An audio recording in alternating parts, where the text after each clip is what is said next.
देखिए, शाहिद अफरीदी नाम का ना एक बंदा है, फेल स्टेट ऑफ पाकिस्तान में रहता है। इमरान खान की तरह पॉलिटिक्स में आने की कोशिश कर रहा है। पता नहीं कितना लंबा करियर लप्पे मार मार के निकाल दिया इस बंदे ने, और वो इंडियन आर्मी को निकम्मा कह रहा है। नाका पड़ जाता है वहां पे पाकिस्तान। तुम लोगों की 8 लाख फौज वहां बैठी है यार कश्मीर में, और ये इंसिडेंट हो गया। इसका मतलब है नालायक के निकम्मे हो ना तुम लोग कि सिक्योरिटी आप दे नहीं सके लोगों को। बेटा, जैसे तू निकम्मा कह रहा है ना, उसी फौज ने 1971 में 93,000 निकम्मे पाकिस्तानियों के पतलूने उतरवा दी थी। याद है या भूल गया? पाकिस्तानी फौज की पैंट उतारने की सेरेमनी याद नहीं है तुझे? वीडियो अवेलेबल है निकम्मे हमारे पास।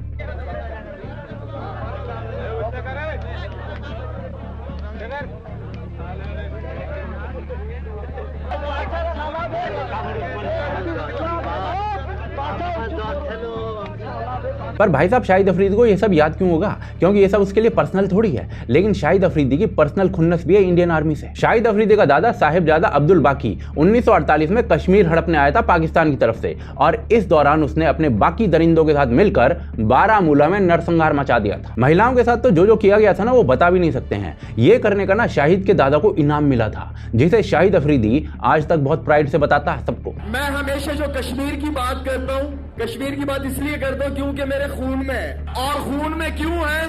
क्योंकि आजाद कश्मीर के बड़ों ने मेरे दादा को, अब्दुल बाकी साहब पीर और पुटान शरीफ को 1949 में गाजी कश्मीर का लक़ब दिया है। वैसे तो शाहिद के दादा जो थे ना, वो एक कांड कुछ ही दिन कर पाए थे, और जैसे ही इंडियन आर्मी आई थी ना, शाहिद के दादा की भी पैंट उतार दी गई थी। और भाई साहब, इसके बाद ना शाहिद के दादा पाकिस्तान में ही मिले थे। तो शाहिद अफरीदी की ना एक पर्सनल खुन्नस है इंडियन आर्मी के साथ। और हाँ, एक बात तो साला मैं बताना ही भूल गया, शाहिद अफरीदी का एक भाई भी था, जिसे 2003 में इंडियन आर्मी ने अनंतनाग में ठोक दिया था। बस हरकतुल अंसार का आतंकवादी था शाहिद का भाई। हाल ये खड़ा हो रहा है कि क्या यही वजह है कि शाहिद अफरीदी ने वो ट्वीट किया, और शाहिद अफरीदी की हमदर्दी टेररिस्ट के साथ है, बिकॉज शाहिद किन was a terrorist. He in fact was killed in Kashmir in 2003 and he was a member of the terror group हरकत उल अंसर। तो भाई साहब, इसीलिए शाहिद अफरीदी को इंडियन आर्मी जो है ना, वो निकम्मे लगती है। बट एनी हाउ, हमारे संभा जो है ना, यानी कि शिखर धवन, उन्होंने शाहिद अफरीदी को तगड़ा जवाब दिया है इंडियन आर्मी को निकम्मा कहने के लिए। पर इसके बाद ना शाहिद अफरीदी भारत पर चाय वाला कमेंट मारने लग गया। ये कमेंट बेसिकली इंडियन एयरफोर्स के पायलट अभिनंदन पर था। इन सालों को शर्म नहीं आती? हमारा एक पायलट इनके देश में घुसा, इनके यहाँ दामाद बनकर चाय भी पी ली, और इमरान खान खुद अपने इस दामाद को वाघा बॉर्डर पर वापस छोड़ने आया था। पता क्यों? क्योंकि भाई साहब पतलून गीली हो चुकी थी। इनके आर्मी चीफ बाजवा की टांगे कांपने लगी थी, और ये खुद पाकिस्तान की संसद में ये लोग बता रहे हैं। और अभिनंदन की क्या बात करते हैं? मुझे याद है शाह महमूद कुरैशी साहब उस मीटिंग में थे जिसमें प्राइम मिनिस्टर साहब ने आने से इनकार कर दिया और चीफ ऑफ आर्मी स्टाफ तशरीफ लाए। पैर कांप रहे थे, पसीने माथे पे थे, और हमसे शाह महमूद साहब ने कहा, फॉरेन मिनिस्टर साहब ने, कि खुदा का वास्ता है अब इसको वापस जाने दें, क्योंकि 9 बजे रात को हिंदुस्तान पाकिस्तान पे अटैक कर रहा है। अबे कितने फट्टू हो बे तुम? तुम्हारा आर्मी चीफ पैंट में मुद्द दिया। खैर, शाहिद की बात दोबारा से करते हैं। ये खुद एक बार इंडियन डिफेंस से पिटते पिटते बचा था, जब इसने 70 की उम्र पार कर चुके अटल बिहारी वाजपेयी जी का हाथ जोर से मरोड़ दिया था। एक शिकायत पर इसके पिछवाड़े पर पाकिस्तान पैंदाबाद लिख दिया था, पर इसकी किस्मत थी कि ऐसा हुआ नहीं। वैसे भाई साहब, जिसका दादा बला था ना, तो उसका पोता बड़े बूढ़ों का अपमान तो कर ही सकता है। पर आपको पता है कि इसकी जो मरोड़ है ना, वो बड़े बूढ़ों पर ही निकलती है, क्योंकि अपने देश में अपने एयरपोर्ट पर इसको साले को कूट दिया जाता है।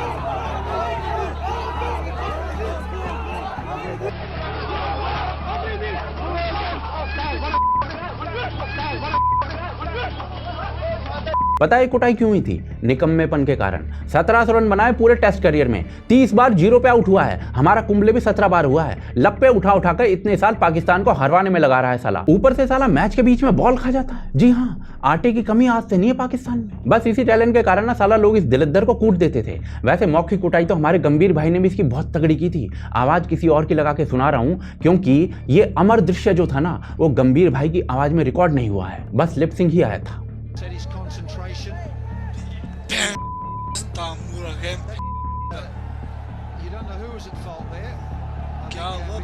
देख के नहीं चलता है?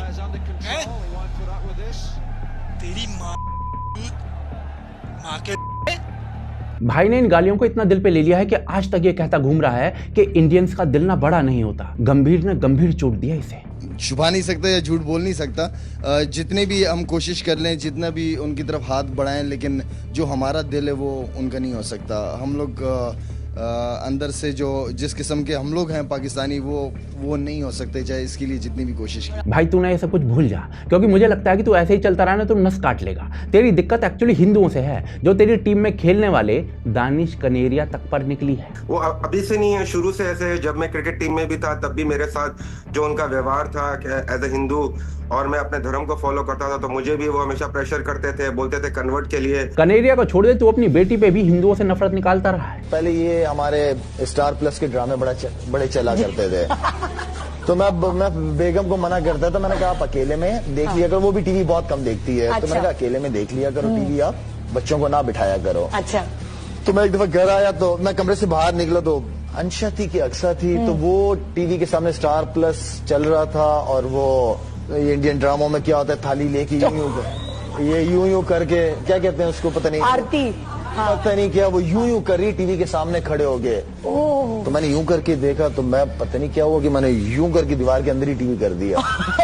और भाई बेटी छोड़ दे, शादी से पहले जो तुझे अपना भाईजान कहती थी ना, उससे तूने शादी कर ली है, बहन से शादी करके बैठा है, 5 बच्चे करके बैठा है। वैसे शादी के बाद का कुछ सीन जो है ना, वो शायद के यहाँ पर ऐसा होता होगा। तुम्हें किसने बताया मिर्ची के बारे में? और ये फास्ट क्या है? वो हादी भैया ने, वो ही लेके गए फाजी भैया को साथ, वो फाजी को साथ। मिर्ची मिले या ना मिले, इसने भैया भैया कह के अपना निकाह का बेड़ा गर्क कर देना। कजिन्स में शादी करेंगी ना तो ऐसे ही होगा। मतलब भाई इतना भी क्या निकम्मा होना कि एक लड़की ना ढूंढ पाओ शादी के लिए और बहन से शादी कर लो। एनी हाउ पूरा देश ही निकम्मों का है। 24 करोड़ की पॉपुलेशन में 4 करोड़ भिखारी काम कर रहे हैं। सऊदी तक पाकिस्तानी भिखारी एक्सपोर्ट किए जाते हैं। साला प्रधानमंत्री तक भिखारी है, तो आगे क्या ही बोलेंगे। तो भाई साहब ऐसे हालात में शाहिद अफरीदी ने फटी फटी में इंडियन आर्मी के बारे में कुछ बोल दिया है। तो आप शाहिद अफरीदी को कमेंट्स में कुछ अच्छा बोल दीजिए। जो सबसे अच्छा बोलेगा ना उसका कमेंट पिन किया जाएगा और हाँ शाहिद अफरीदी तक पहुंचाया भी जाएगा। शाहिद भाई आपकी पिलाई चालू।